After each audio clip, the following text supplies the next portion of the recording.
Hey everybody, welcome to Move the Combat, a Magic the Gathering podcast with your hosts, Haley and Kenny. What's up, you guys? Why are you laughing? I don't know. Need water now? Kenny just started laughing and then it got to me. Well, okay, that works. As always, if you have comments or questions, you can type them in the stream chat and I will probably be able to read them between slides that we're running on the show today, because today we're talking about Throne of Eldraine pre-release. Sorry to interrupt Haley, but I was already explaining something. No, I was getting excited because we're talking about pre-release because it's a Magic player's Christmas. Yes, it is. That comes 4 times a year. Yay! Sometimes 5 if you're lucky and they release a weird set. Make it Instead of quadness. one magical evening, we get 4 crazy nights. Oh, yeah. Crazy is definitely one way to put it. There's lots of confusion and crying. What would be the magic equivalent of Santa Claus? Garuk comes and gives you presents. Santa Bolus. Santa Bolus. Santa We all know Bolus. Garuk is actually just the Kool-Aid Man in a fur coat.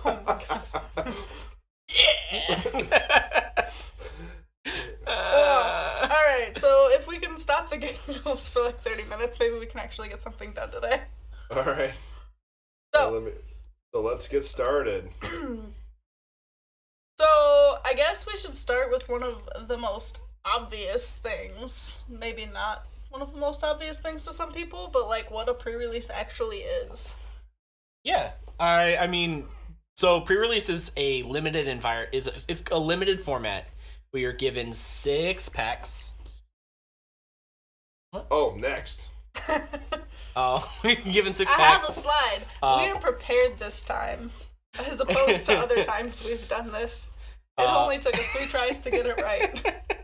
But instead of the 60 card minimum for constructed, you have a 40 card minimum for limited. Because I don't think you get that many cards in a 60 card pack that are cohesive to any degree. Okay, let's take a anyway. Let's take a step back here, okay? Let's start. What is pre-release? Okay. Pre-release Is a release before the release, right? Hey! Got it. Kenny just like went into like full educational mode. Sorry. Let's Well, start with what actually, if you pre-release is. divide by 2... Hey, not fair. If you divide it by 2 and then you do the math, there's 14 cards in a pack and you get 6 of no. Okay. No. So, pre-release. What is it? Pre-release weekend is the weekend before the release, as James so helpfully pointed out. But what you get to do is you get to play with the cards from the new set for the first time before they actually come out to buy. So they run these cool things called sealed events. And for those of you who don't know what sealed events are, it falls under the category of limited for Magic playing, which is exactly what it sounds like. You've got limited card pools to work with.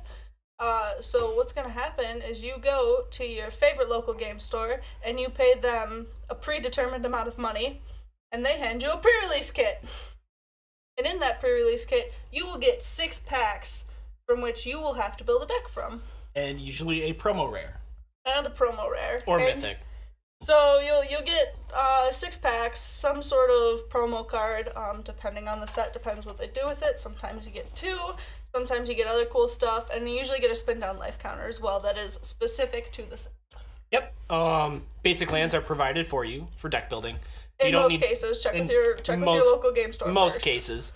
But usually it's not too much of a problem. If they aren't provided, you can probably just hit up one of the more experienced players who usually keeps like a kit of basic lands on them. Yes. But it is a 40 card minimum, so you're gonna be working with, because you're only working with like 6 packs 6 packs of cards, and not all of them are gonna work well together, like always. Yeah, so you're building. And that's the challenge. That's the nice thing about pre-release is everybody's kind of on a level playing field because the cards you get are random. You just get 6 packs, and you have to work with the cards that you open up in those 6 packs.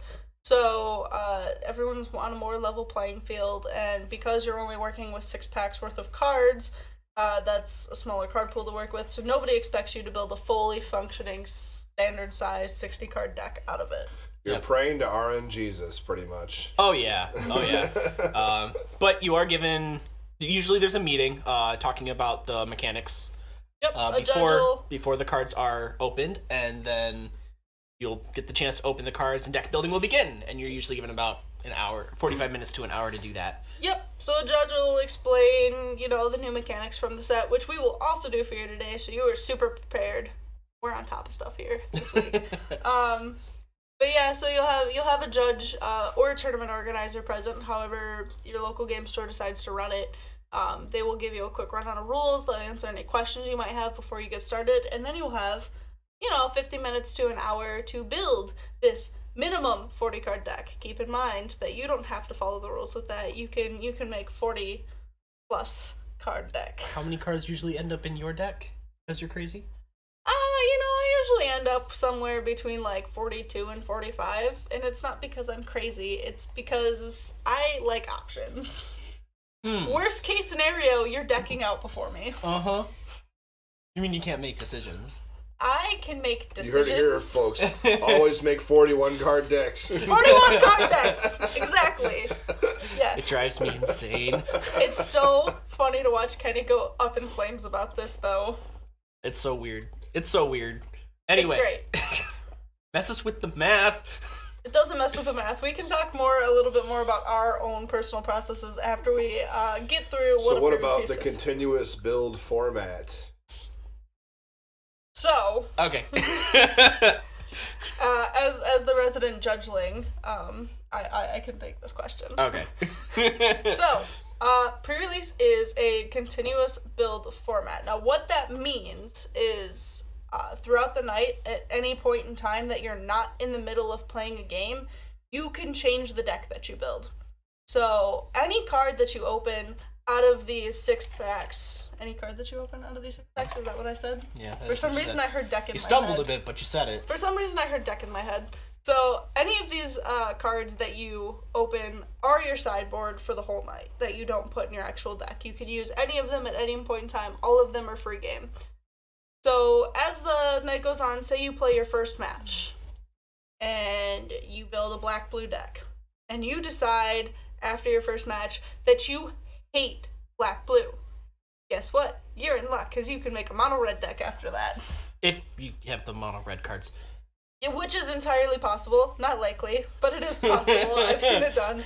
Just the point is you can completely switch decks. You can make whatever you want at any point in time, as long as you're not in the middle of playing a game. So if you decide that you want to build a black-blue deck and a green-red deck, because you have the kind of cards for that, you can play game 1 of match 1 with the blue-black deck, and then game 2 you can play the green-red deck. That's a really fun strategy to throw at people. People have done it before, and I've seen it, and it's one of the coolest things.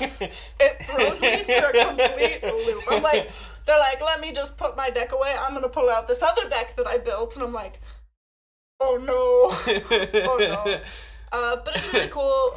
The only thing that I will say is if you don't already have 2 decks built like that, try and stick to sideboarding in between games. So like just switch out a couple cards that may or may not help you with the matchup that you're currently against.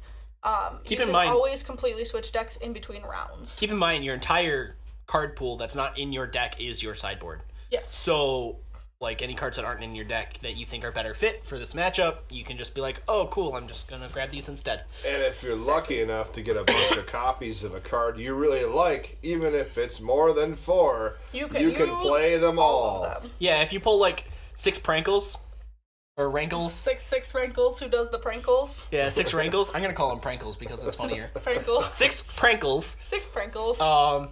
Then you can play all 6 prankles. That was a great mistake that we made there. I loved that. But yes, if you happen to pull a prankle in each one of your packs by some miracle act of God, go for it. Play all of them. And if you play 6, have fun. It's gonna be interesting. But yeah, so like that being said, if you open up commons, it's not completely uncommon for you to open up the same common in every pack because they are randomized and sometimes stuff like that happens. So if you open up the same common in every pack, guess what? You can use all 6 of them if you want. There's no rule against that. That's how limited works. Yep. Next up. Well, first I think we should talk about our mechanics, right? Well, there's several different ways to go about a pre-release. And I think we can discuss that for a second. Okay. For people who have never done a pre-release before, or if you have done, or if you're familiar with Kenny and I at all, you know that Kenny and I function playing Magic in very different ways. So you can do that with pre-release. For example, for my pre-release decks, I like to build around removal.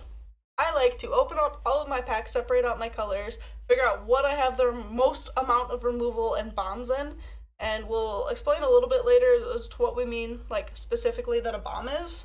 But I find all of the cards that say deal 5 damage, destroy target creature, the most that I have, and I put them in a deck, and I build around that, because in such a limited format, I think very highly of removal, because if I can prevent you from doing anything, the chances of me getting to lay my big stuff in a later game are so much greater. Whereas I like to thrive off of synergy. And if... It's really interesting to watch him do this during pre-release, too. I will say that. Because Kenny's like, what goes together? And you're like, Kenny, it's 6 random packs. He's like, I will find it. And it is kind of a hit or miss strategy, but sometimes it just hits, and when it hits, it's beautiful. I almost accused him of cheating once. But basically, I like setting up cards that have synergistic effects that play off of each other and build up a board state that makes it almost impossible for your opponent to deal with. Yes. And if they can't deal with it, then you win. It's usually how it goes. Sometimes it fails. Most of the time, I do okay. But yeah, so there's no wrong way to build a deck for pre-release as long as you have 40 cards in there and you've got lands to be able to do what you need to do. There's no wrong way to build them. As you can tell, Kenny and I have 2 very different ways of doing it, and both of them have mild success rates. In case you're wondering, whenever I play pre-release, I pretty much try to use Haley's strategy. So, sorry, Kenny. I do look for synergy sometimes if it's blatantly obvious, like in tribal sets. Oh, so like if you open up like, 5 knights in each pack, you're probably gonna build knights because that's so pushed in this set. But aside from that, I'm like, how can I stop somebody so I can play something bigger? It's a pretty good strategy. I'm really bad at limited formats, and it somewhat makes me competitive. Like, I just had the worst luck opening packs, I think. Yes. Like, I've gotten nothing. From that is how sealed works. Yeah, exactly. Unfortunately, so like you can see if you are reading this at home or you're watching it, you can see that we have up on the screen what a typical build kind of looks like for a deck. You're typically looking to have about 16 to 18 lands and 22 to 24 others. So anything that's not a land. And that ratio is completely up to you and depends on what kind of deck you're playing. So like if you're you open a bunch of little drops and you're playing more of an aggro style sealed deck, then you're probably going to want like 16 lands. If you've got a lot more big spells and that's what you've got to work with, you're going to be more on like the 18 end. Yep. Right. Just be aware, anything that's like 4 and up, if you got a high density of those, those are the high drops. So 4 is probably the good line to draw there.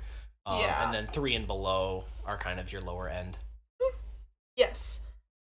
So, I apologize for what we're about to do, but we're about to throw a huge wall of text in front of you, and it's because we're going to explain the mechanics. Now, you don't, for those of you who aren't watching, we will explain it. For those of you who are watching, if you want to, pause this and read it over as reference for later, or you just want to listen to us and come back to it later, or whatever, this is all very easily accessible information via Wizards of the Coast. It just took a little bit of research to put it together because, unfortunately, Adventures, our first mechanic, was kind of very ambiguous. Wordy, and it's a little different from cards that we've seen that are similar to it in the past, so it's got a wall of text, and I apologize. Yeah. Are you prepared for the wall of text? No one can be prepared. Let us reveal the wall of text. Yes, let us. Wow. Yeah. So, James, can you make sure this is all in frame? Because it looks like it might have been a little skewed. No, it's all in frame. It's all in frame except for apply those to... Oh, you've got like a good inch cut off on the side. Yeah. Okay. Well, sorry for the technical difficulties. We'll get that fixed. 1 second. Par for the course. Adventure. Adventure is a new mechanic that was released in the set. It's something that we haven't seen before, obviously, because it's new. So there is a wall of rules text that comes with it, and I do apologize. As I said, it's kind of unique to cards that we've seen that are similar to it before. Feel free to jump in at any time, Kenny. But I just know all this stuff because it's pretty similar to split cards in how it was presented, but in the way it functions, it's fundamentally different. pretty different. So basically, how an adventure creature functions is it's going to be a creature with an instant or sorcery attached to it. Yes. And when you cast the instant or sorcery card, the card then exiles, and you can cast the creature later from exile. So it's kind of like two cards in one. Yes. But the weird way, the big misconception is that an adventure card on the stack is both a creature and whatever the adventure is. Yeah, so just kind of breaking it down a little bit more. So an adventure card is a creature card with an alternate set of defining characteristics. And like Kenny said, that means it's got like an instant or sorcery attached to it. It'll be like in the bottom left-hand corner. It'll say that it's an adventure. It'll have a completely different card name and mana cost on it. So that, you can cast that just as though it was a spell, just like that, out of your hand. In that little tiny box in the corner. You are able to cast that spell. After you cast it, and it resolves, and it's important to say that it resolves, you would exile it, and you can cast the creature from exile later. You cannot cast the spell from exile later, because you already cast the spell.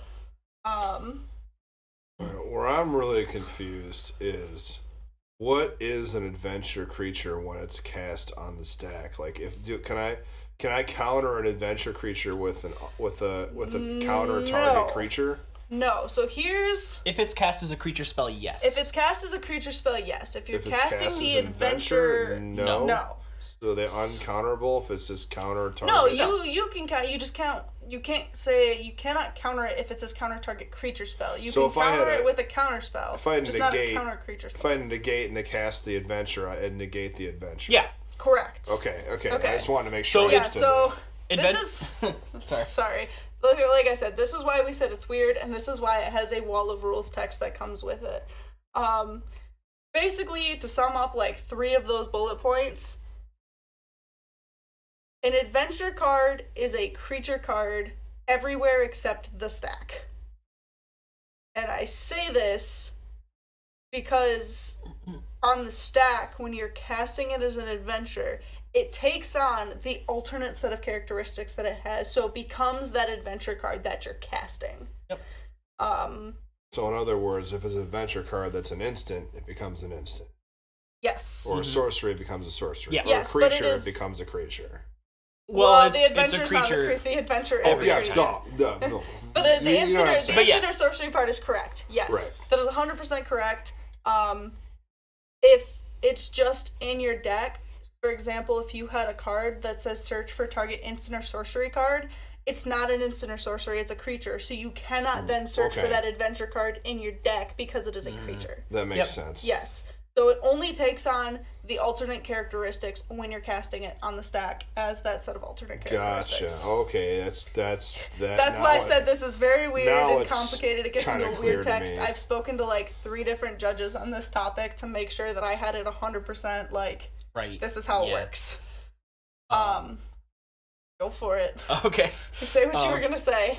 All right. Well, I was gonna kind of reiterate that, like, in everywhere except for on the stack, yes, it is a creature, and any effects that apply to creatures that are not on the stack, like search for target creature or destroy target creature if it's a creature card on the battlefield, apply to it. Yes. As well as cards like duress that make the opponent that let you look at an opponent's hand and discard a non-creature spell. You cannot discard an adventure, right? Because it's a creature in the hand. Yes.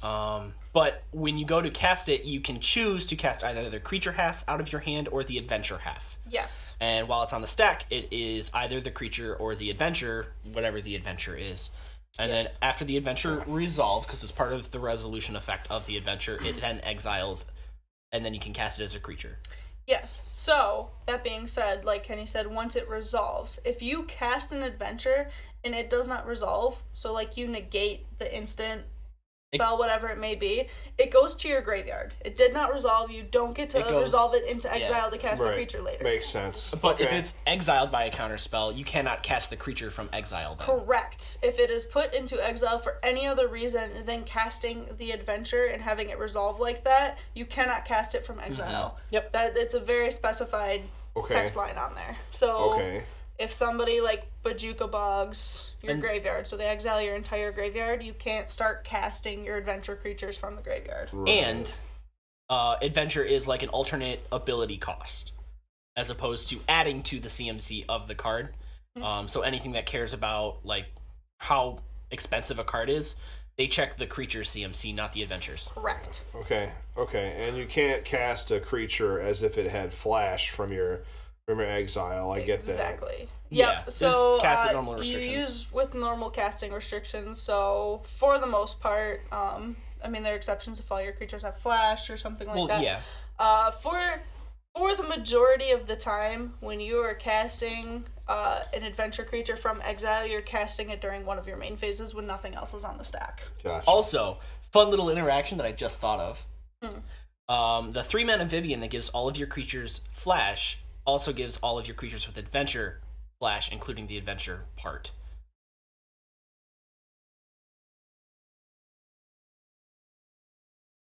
Maybe. Yeah. The sorceries wouldn't get flash.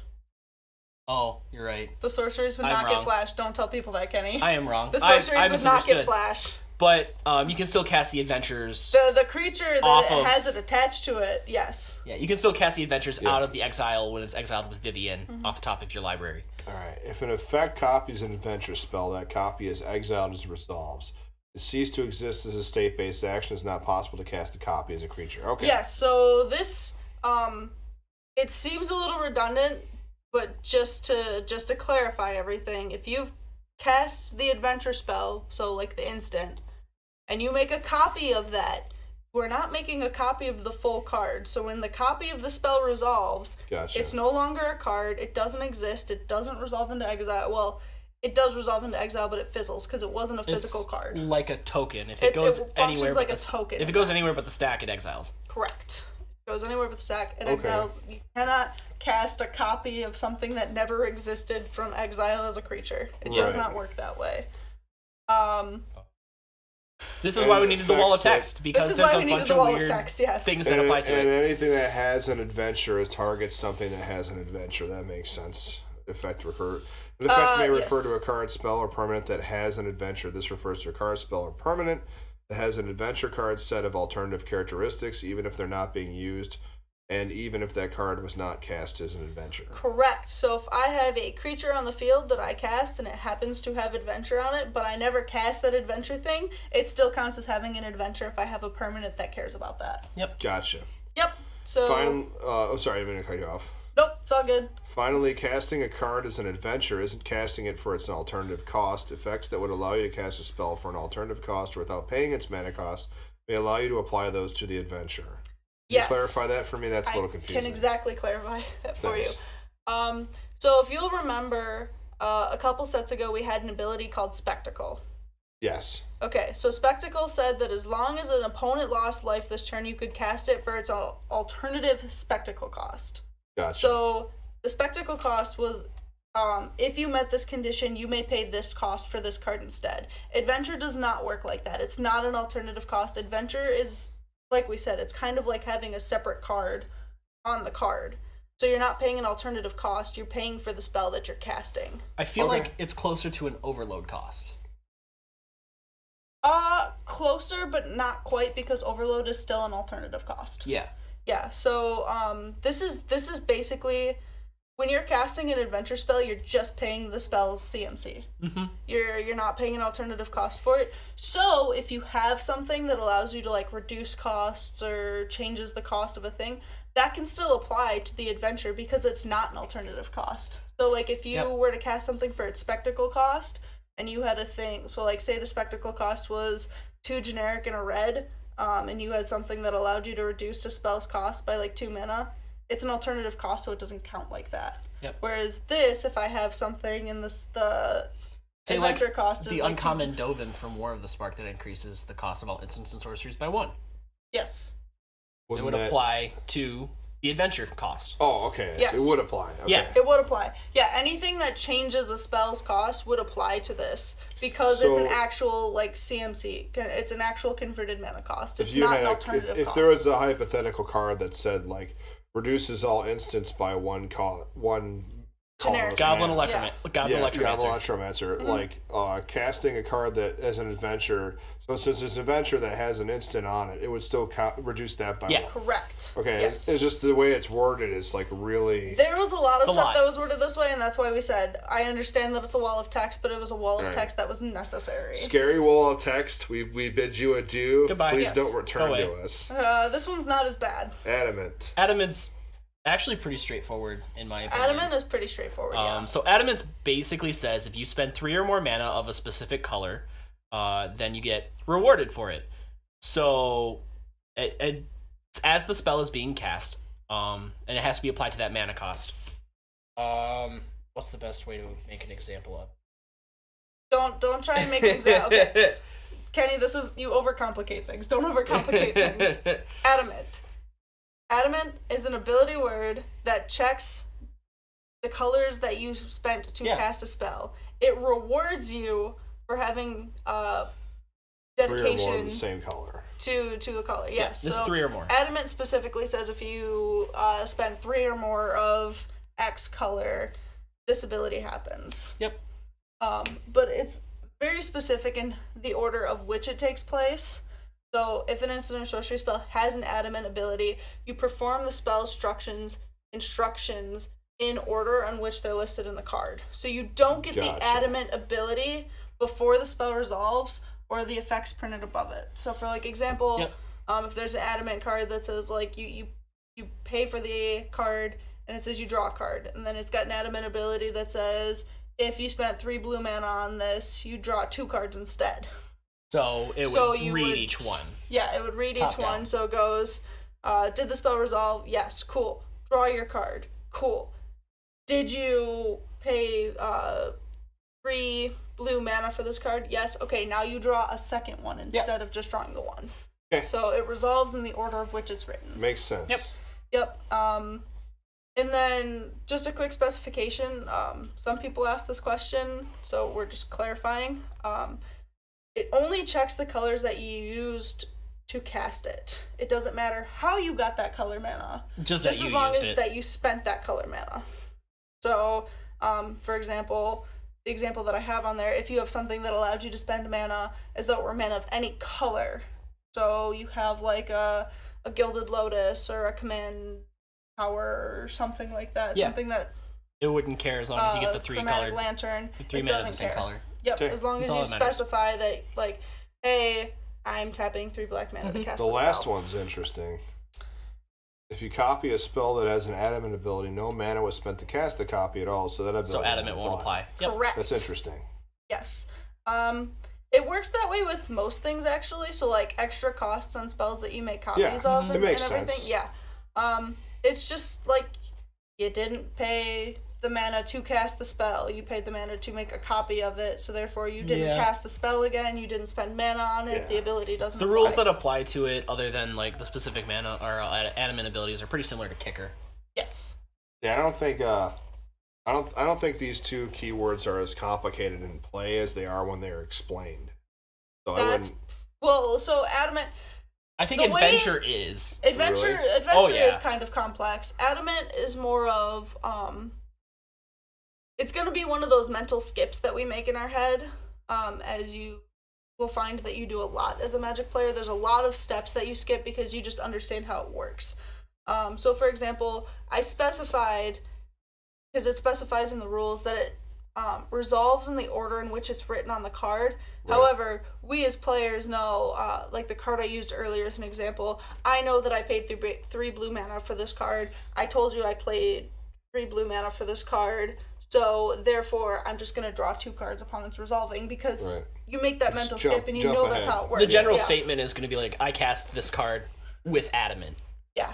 And then it does the thing. So Adamant is one of those abilities that, like, when you're explaining how it works, it sounds a little more complicated than it does actually in action, but you still have to explain the proper way that it works. One interesting note that I see coming up is people being way more careful with the colors of mana that they're producing. Correct. Especially multicolor decks. I've said correct a lot this, but I mean, you kind of have to just to make sure everything. And I think that's an interesting mindset that people are going to end up in, at least during constructed format, when this is taking place. This is truly going to make sure you pay attention to your mana, 100%. Yeah, absolutely. Because you it's checking the colors that normally. you're spending, and you're going to want those adamant effects. Yeah. Mm-hmm. So you 100%. It's going to make people more conscious and more aware and announce more often what they're doing with their mana. Yep, absolutely. Okay. All right. So the last ability that we have to go over is foods. Okay, so food's cool. It's an artifact type. Like it's an artifact and then food and then whatever else it is. Yeah. So like as you can see on one of the examples that we have over here, Gingerbrute, it's a food golem. So it appears that it might be a creature type, but it's not. It's an artifact type. They were very clear on that. Yep. And one thing to keep in mind is that all foods have the ability pay to and tap, sacrifice the food, you gain 3 life. Yeah. So the food artifact tokens are the most common place that you're going to see them, but it's not the only place you can see them, and they're not the only food permanents that apply to this ability. Yeah. They're just the most common. A lot of like it is the sacrifice ability is to the food's ability. It's paying a cost to it, which is important because you can't sacrifice the food. Say you're going to sacrifice it to gain life and then sacrifice it to something else, just because it won't be there. Can you explain the second thing to me? I'm confused by that. If an effect refers to a food, it means any food artifact, not just a food artifact. Any artifact with the food type. So food tokens are a huge thing, but like we said, food tokens aren't the only types of food. So like Gingerbrute's a food golem. So if I have to sacrifice a food for something, for example, on Tempting Witch, her ability says you can pay 2 generic, tap it, sack a food, and target player loses 3 life. So instead of sacrificing a food token, you can sacrifice the Gingerbrute because it counts as a food. Okay, I get it. Food permanent. Yep. All right. Yep. Also, something to keep in mind that all spells that create food apply or have the same rules that other spells that have targets apply to them. I don't think I worded that correctly, but I don't think you did either. Okay, so all spells with targets can't be cast unless you have that correct target for everything that's listed. So, like Decimate would require you to have like a creature, enchantment, artifact, and a land, and you would have to be able to target all 4 of those permanents. Same thing with anything that creates a food that has a target. So you need to have the target on the battlefield in order to cast a spell to get the food token. The easiest way to explain it is the way that it's written. Yeah. You can't cast these spells without choosing all required targets. So say I've got a fight card that says I put a +1/+1 counter on target creature I control, and then I have target creature I control, fight target creature an opponent controls. And you make so food. I have to have a target for each one of those times for instances that it says target, and then you would make a food. Yeah. So if I don't have a target, I can't cast the spell because it's got illegal targets. Now, after you declare all the targets, if all of those targets become illegal, the spell won't resolve and you won't create any food. However, if some of those targets, but not all of them, become illegal, you can do as much as possible as listed on the card. Yep. So, for example, if my opponent bounces their only creature on the board back up into their hand, I still have a target to put a +1/+1 counter on a creature. I can't fight another creature, but I would still be able to make a food spell. Mm-hmm. Yeah. I get the third one too. You can't sacrifice a food token to pay multiple costs. If you're sacrificing it to use its own ability, you cannot also sacrifice the same food token as a cost for some other ability on another card. Yeah, correct. That makes sense. Yeah. So, just a quick example because it's right there. Gingerbrute or any food permanent has the ability. You pay the 2 generic, you tap it, you sack it, and you gain 3 life. So if I'm already doing that and gaining the 3 life, I can't also use Tempting Witch's thing at the same time for the same permanent. So the permanent that I'm already sacking to gain the 3 life, I can't pay 2, tap her, sacrifice the same food token to make someone lose 3 life as well. Because I'm already sacrificing that token to gain 3 life. I actually like that card a lot, Tempting Witch. Tempting Witch is very, very good. Yeah. And she's really cool synergy with Witch's Oven, which is another card in the set, which is really fun. Yeah. Okay. And next. those are all the new mechanics from the set. So, see, that wasn't so bad, was it? No, it wasn't. It could have been worse. Could have been a lot So worse. let's talk about the cards you're looking for in your Yes. limited format. So we kind of split it just between some removal, a little guy that you're going to see all over the place. That's probably pretty good to just include, and then a bomb. So we should specify what a bomb is really quick. So a bomb is a card that makes a large impact. Threat that needs to be dealt with. Yeah. It could be a big creature. It could be an enchantment that does a lot. It could be an artifact. It needs to impact the battlefield in a major way so that your opponent has to deal with it. Correct. Or they lose, usually. Yep. So we went through each of the 5 main colors, and we picked out a piece of removal, a little guy, and then a bomb from each that are all in common and uncommon slots. So your chances of seeing them during a pre-release are pretty good, and they might be good cards to keep an eye out for, just so you have a little bit of a head start on what to expect. Yep. So our first color, obviously, is going to be white. And we picked Trapped in the Tower, Fairy Guidemother, and Sir Alan. So Trapped in the Tower is a 2-mana enchantment. It effectively, as long as the creature doesn't have flying, it works as a pacifism, which means the creature can't attack or block, and its activated abilities can't be activated, which is actually a little better than pacifism, but that's besides the point. Yeah. Anyway, it's white removal. It's just going to stop a creature from doing anything. Yeah, as far as removal in the common slots in this set goes, all of it was pretty conditional, and we wanted to have something in a common slot so that you had something that you could use more often. And a lot of times, flying is usually stays mostly within the blue and white colors. You'll see it go in like black as well. A lot of the flyers aren't too big in this set either. But a lot of the flyers aren't too big. They're not as big of threats. But this allows you to deal with essentially any threat on the ground. And it's in a common slot. Yep. So you're going to see it probably at least once or twice. Yep. Our next one is Fairy Guidemother, who is an adventure creature. The adventure is okay because it's sorcery speed. Mm-hmm. But the adventure is 2 mana, white and 1, and target creature gets +2/+1 and gains flying until end of turn.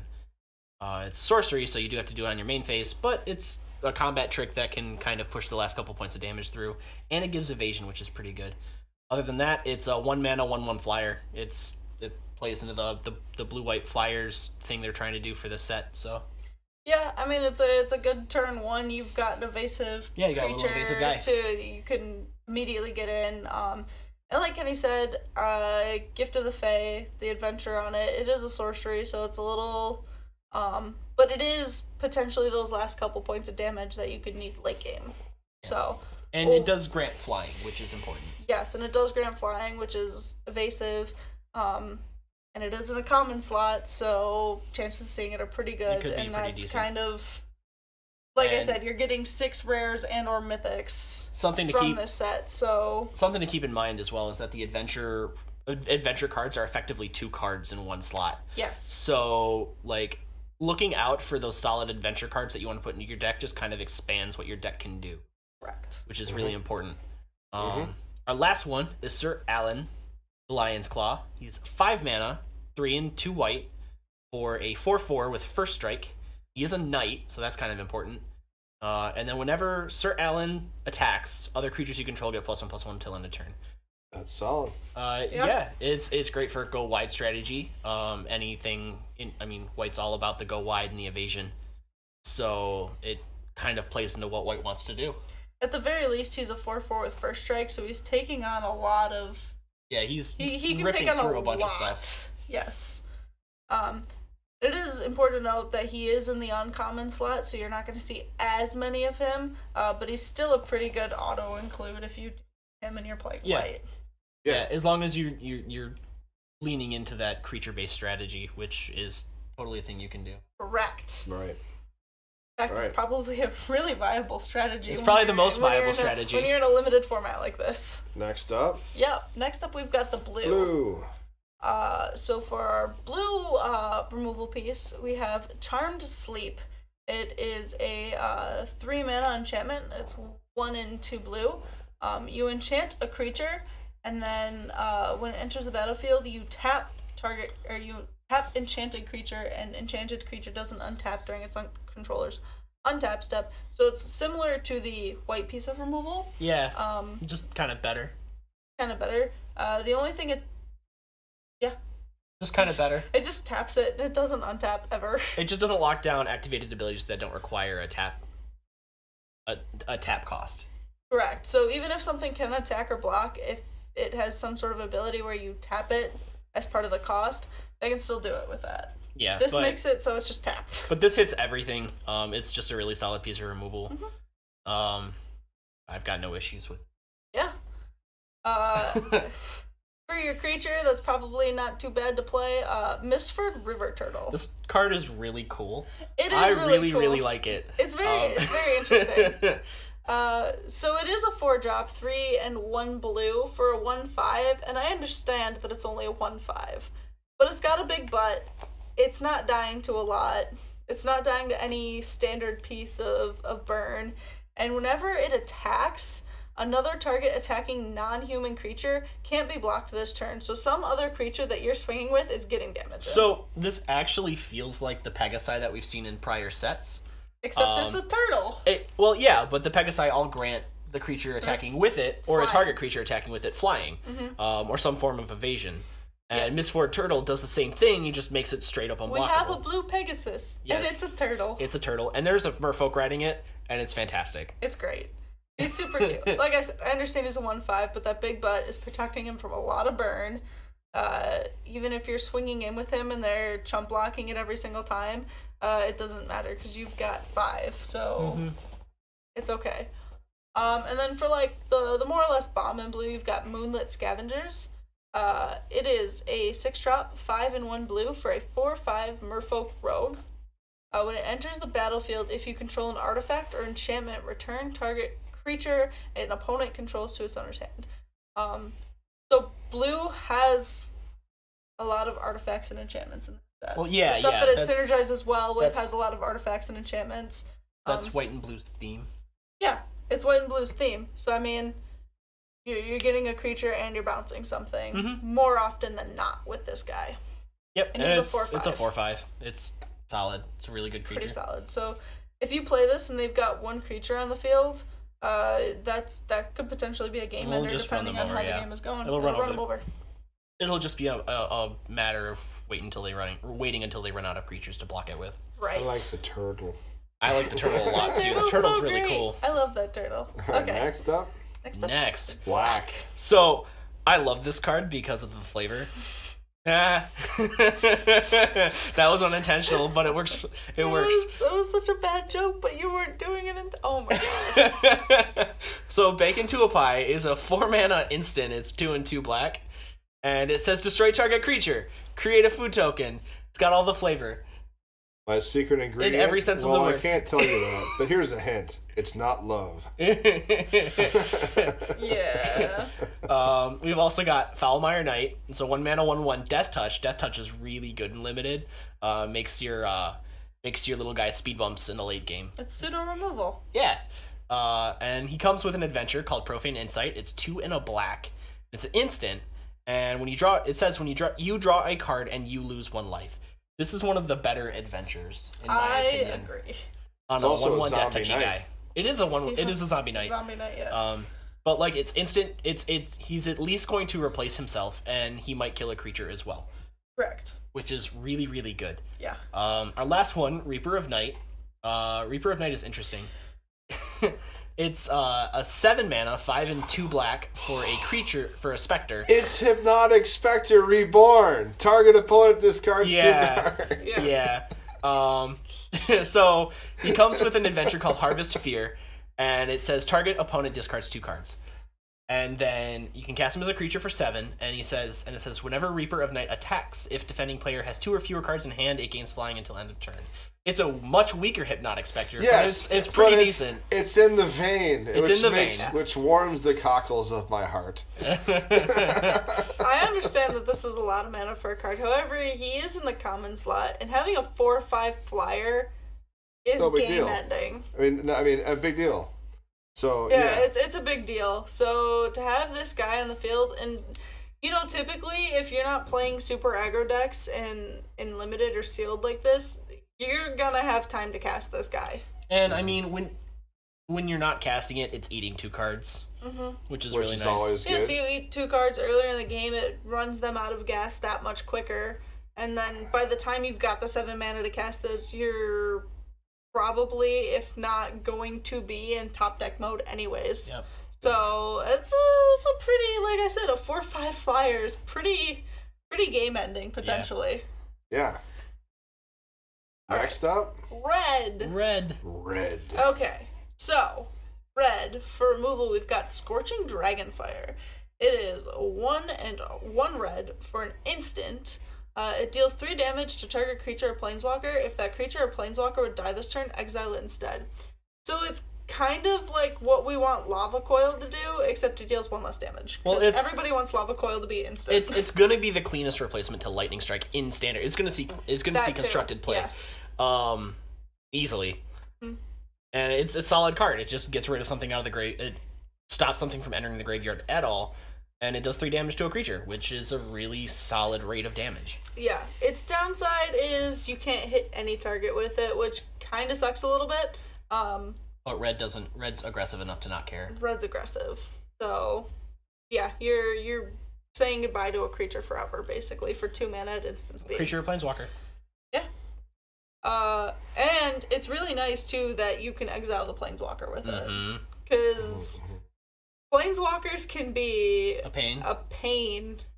Especially in sealed. For the creature, you have a 1 red mana, 1/1 Goblin Knight called Weaselback Redcap. He has an ability where you can pay 1 and a red, and he gets +2/+0 until end of turn. So he's a really good early game play, but he's also a really good like late game mana sink. Yeah, so I think the way this guy is really going to function is in the early game, he applies a lot of pressure if your opponent can't get a creature down, because the next turn and the turn after that, you can just say, oh, take 3, oh, take 3. Yeah. But in the late game, when you've got a lot of extra mana laying around, he's going to kill a creature. He might die because he's only got 1 toughness, but he's gonna take something with him. Yeah, absolutely. And that's a pretty solid common. Yeah, And it's a pretty solid. he's riding a weasel. He is riding a weasel. He's a knight. Yes, and he's a Goblin Knight. And then for our red bomb, we have another one of the legendary knights, Sirkara the Bold. She is 5 mana, 3 and 2 red for a 3/3 human knight. And whenever she or an instant or sorcery spell you control deals damage to a player, exile the top card of your library, and you may play that card this turn. So if you have the pool, let's just say a red card. Oh, instant or sorcery. Instant or sorcery, or herself, because you can tap her to you So can she's tap a Tim. her to deal 1 damage to any target. She's a Tim. She's a pinger. And that's always great. So she's at least going to get you a card, a turn. Yes. And then I love synergy cards like this. She's just going to let you get value off of your burn spells. Yeah. It's really good. So chances are, if you've got a decent red pool, you're gonna have a decent amount of burn spells. Because that's the nature of red. Also, she activates her own ability, which makes her that much better. So this is just giving you constant gas in a color where you run out of gas pretty quickly. Yeah. I like what they're doing with the card draw in red, where it's like exile off the top and then you can cast until end of turn. It doesn't feel like blue, which is nice. Yeah, that's very nice. So then we've got green. Green is interesting this set. I think it's powerful and yet not as impressive off of the rare slot. I will say green was a little bit harder to make decisions when it came to like the creature and the bomb slot. Because as far as like commons and uncommon goes, it's really hard to make that decision. Well, it's very much a big green. Yeah. So like all of the creatures are crazy expensive and usually really, really big. But green doesn't have a whole lot in the way of like really good like instants and sorceries outside of like Once Upon a Time, I think. Right. But so our first one is Kenra's Transformation. It's another enchantment removal spell. It says it's an aura, and then when it enters the battlefield, you draw a card, which is really good. And then it says enchanted creature loses all abilities and is a green elk creature with base power and toughness 3/3. This is a really, really good enchantment. Yes. It's not the best piece of removal, but it's one of the best things that green has. So it's at least going to replace itself. You're going to get a card out of it. And then usually it's better late game when you can turn like the 4/4s and the 5/5s and the 4/5s and whatever into 3/3s that you can block. Especially because the green creatures are generally pretty big. It's also really good because it says lose all ability. Yeah. So even if you're making something bigger, like if they've got a 2/2 that's got a crazy ability that's literally killing you. It's like, cool, it's a 3/3 now, cool, don't care. It's a 3/3, yeah. It's doing nothing. You but can being a attack 3/3. with it. Hmm. I think it's interesting. Fierce Witchstalker, I think, is one of the better cards in the common slot for green, for sure. It's 4 mana for a 4/4 with Trample, so it's on curve and kind of pushed a little bit at 4. And then when Fierce Witchstalker enters the battlefield, you get a food token. So by himself, he's going to gain you 3 life, and then you've got a 4/4 body that tramples, which is pretty solid. It's not bad. No, not at all. And our last one, Keeper of Fables, is a 5 mana 4/5. It's 3 and 2 green for cat. Eat a cat. Yeah.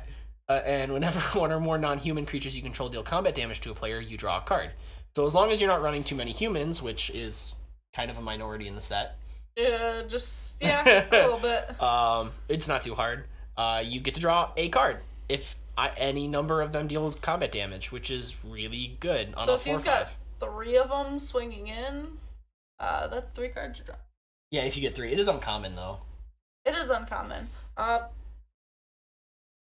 like I said, green, it's a really big, like, the big stuff is in the rares and the mythics. So it's not to say that there isn't stuff in the commons and uncommons. Like, Fierce Witchstalker as a common is a really good. It's a 4 mana 4/4 with trample. But a lot of green's values, a lot of the big value is more in, like, the top. And we're trying to give you more accessible and more realistic stuff that you're going to see during a pre-release. So, like, it's not unheard of to see Keeper of Fables. Yeah. But I think this is really, like, a really, really good card in an uncommon slot, though, because it's a passive ability.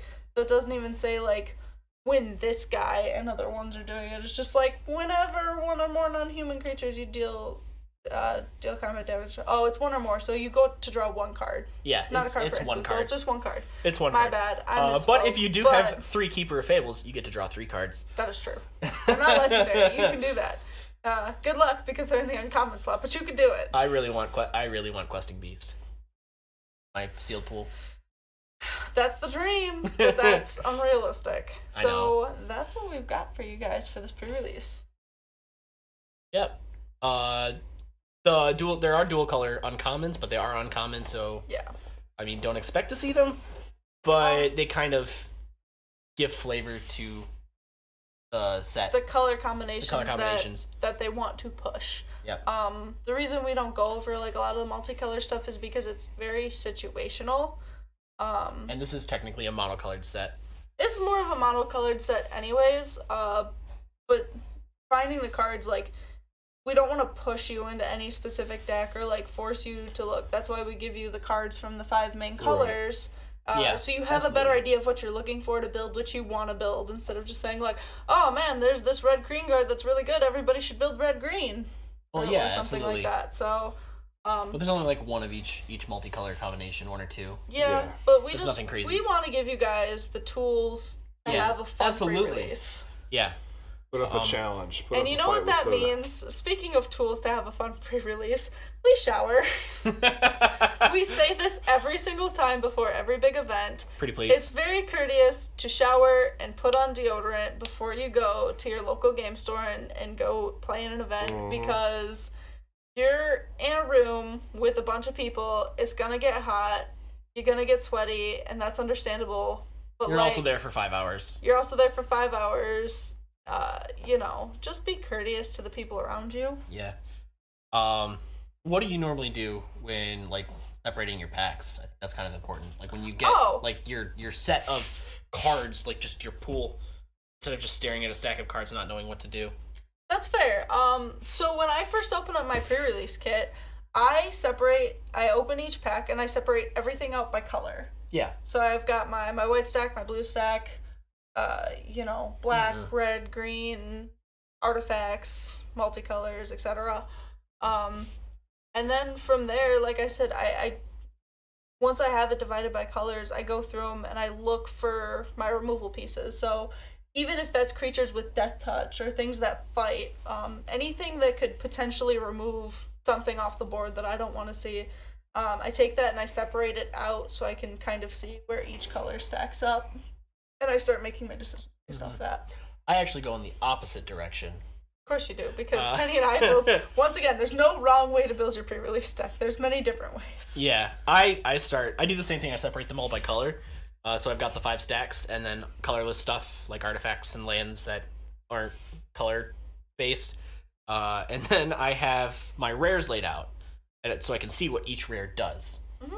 And then anything that seems like it works well together, I try to put it in, and if there's any rares that seem overtly rares or mythics that seem overtly powerful, I'll usually build the deck around that, and then fill in the holes with removal and draw and all that fun stuff. Yeah, see, I'm not knocking you for that by any means necessary. I realize that I'm only getting 6 rares and or mythics, so I don't plan my strategy around that. I don't even look at, I look at them obviously, but I don't have them factor into my major decision making, because I'm either going to use them or I'm not at the end of the day. Yeah, and I just see it as like, unless I open a Planeswalker, then it's game over. Yeah, then I will play that no matter what. Haley will open Garruk and then the Royal Scions and play them both in the same deck and not care. I will play a 4-color deck. I give no fucks. She'll be like, Haley, why are you playing 4 colors? I got Planeswalkers. Yeah, I got Planeswalkers. Okay. You're like 0-3. Don't care, got Planeswalkers. I don't care. Haley, you've lost everything. That's okay. I have Planeswalkers. But I like to think of the rares as, especially like the higher end, the more expensive rares. I like to think of them as bombs, and if you can build a deck that accentuates how well that bomb does when it comes into play, then it just wins the game for you all that much more frequently. Oh yeah, 100%. Like I said, I'm not knocking you. That's 100% a valid way to look at it. That's just not how I look at it. Yeah. And that's why we explain it to you separately, because Kenny and I are 2 very different people who do things 2 very different ways, and that's okay. Yeah. Okay. So you can make your decisions based off of our terrible decisions. Yep. Yeah, and if you ever want to give us feedback about how your pre-release went, you can always email us at movetocombatpodcast@gmail.com or tweet us at 2_combat, or you can talk to us on the stream when we're live on the air on Wednesdays at 8 p.m. Eastern Standard Time every Wednesday here at twitch.tv/movetocombat. We don't read our YouTube comments that much.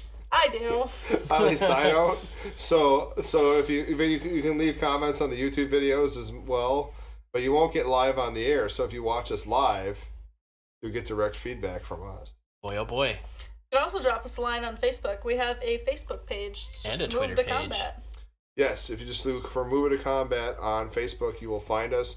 You can find links to all our back episodes on both that and our Twitter page. Anything else you guys want to add for tonight? Happy pre-release, guys. Have fun. That's the most important part. Yep, take a shower and then have fun. Take a shower, then have fun.